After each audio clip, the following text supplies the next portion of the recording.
You want to make a lot of money? You want to be successful? How do I get from where I am to where I need to be? I didn't want to be rich. I just didn't want to be poor. I started it 10 years ago with a vision and 2 employees, and now we're 250 people. We'll do 150 million this year. And every day when I get off the elevator and I walk into my office, it's this feeling of accomplishment and satisfaction, knowing that I had this vision and a few years later, it's real. You know, when I was younger, my parents didn't speak any English. And like many immigrants, since I was a little kid, I was 8 years old when we came to North America. And so I had to read the contracts. You know, when my dad bought a house, I had to read the mortgage and go through the paperwork. And when I was around 18 or 17, I looked at being, at that point, we were, lower middle class. And I said, how do I get from where I am to where I need to be? And so I started calculating how much money I would have to make in order just to buy a house. And then I added the taxes into it and all the other stuff. And I realized how difficult it was going to be to accumulate capital. Because that's the hardest thing to do, is to accumulate capital.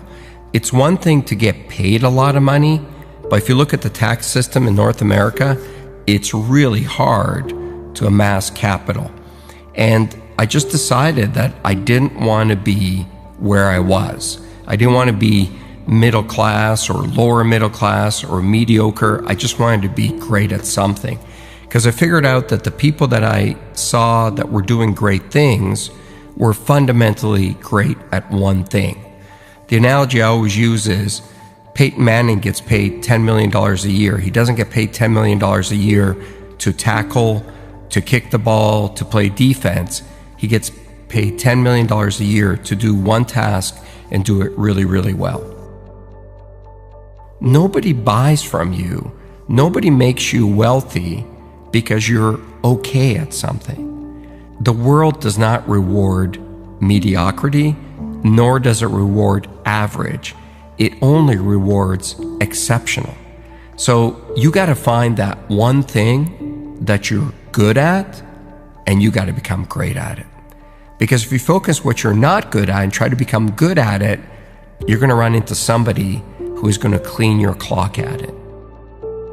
When you think about success and you think about business and you think about being an entrepreneur, everybody wants to talk about the good times. And I always say to people, it's easy to be an entrepreneur when the sun is shining. It's easy to run your own business when there's good cash flow and people love you and there aren't many problems. But have that same desire to do it when your biggest customer just left, or do it when you don't have enough cash to make payroll, or do it when you've got real problems at home and nobody cares. Being a great entrepreneur is the ability to stay focused and highly motivated when there's failure around you. It's not your ability to handle success that'll decide how successful you'll be. It's your ability to absorb failure. Not take failure, not get hit, but absorb it. I mean, absorb it with every fiber of your body. When there are those days where you feel like, I just cannot go on. Get up on those days, get in front of your team, and get them going in the same direction, and be highly motivated on those days. Because if you can do it on those days, you can do it any day. Being a successful entrepreneur is really lonely. I'm not saying that because I expect people to call me up and say, I'll be your friend and look for sympathy. But it's true. The more successful you are as an entrepreneur, the lonelier it is, because there's just less people that you can hang out with. And the bigger you are, also the bigger the target on your back, and someone's always out to get you. When you're starting out and things aren't going well, misery really does find company. It's easy to find a lot of people to have a beer with and hang out with. But that level of focus to keep going is really difficult. And so one of the things I try to do is I look for people that have been where I want to go. And I love to learn. I've looked for many people along the way. From Warren Avis, the guy who started Avis Rent-A-Car, I used to work for him indirectly. He owned a holding company that I worked for, and he was a great guy. To people you've never heard of, to even some of the other sharks. I've learned a lot from Mark Cuban. I've learned a lot from Damon John. I've learned from a lot of people. The biggest lessons and my biggest mentor was always my dad, because that level of courage I had never seen in another human being. And when I was younger, I didn't really understand it. Once I got older, I understood the sacrifices that he had to make for me to be given the opportunity to be successful. I mean, he was 37 years old, left a communist country, crossed the border, hopped on a boat, and brought his wife and me, my mom and I, with one suitcase to a foreign country where he didn't speak the language, didn't know a single soul, and we had something like $20 in our pockets. That's courage. And as I got older, what I really learned out of that is never complain, because number one, nobody cares, and two, all you deserve in life is an opportunity. Man, when something gives you an opportunity, you got to take it, you don't complain, and you got to go for it.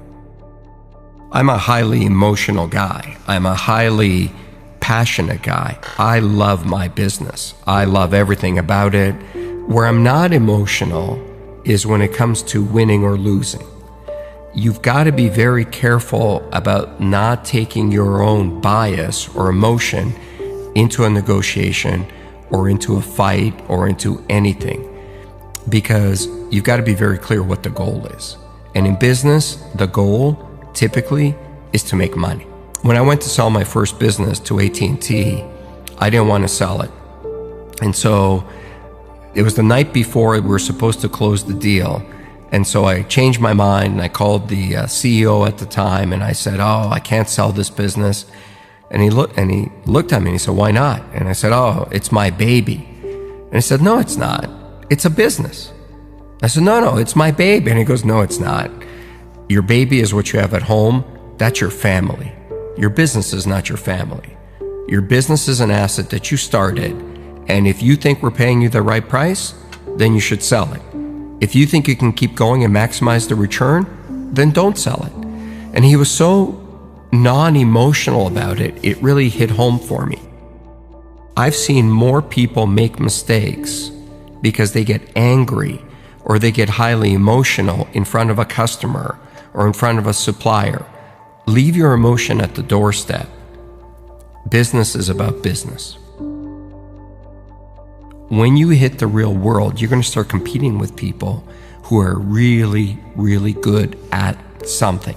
Technology, advertising, something, and they know it inside out.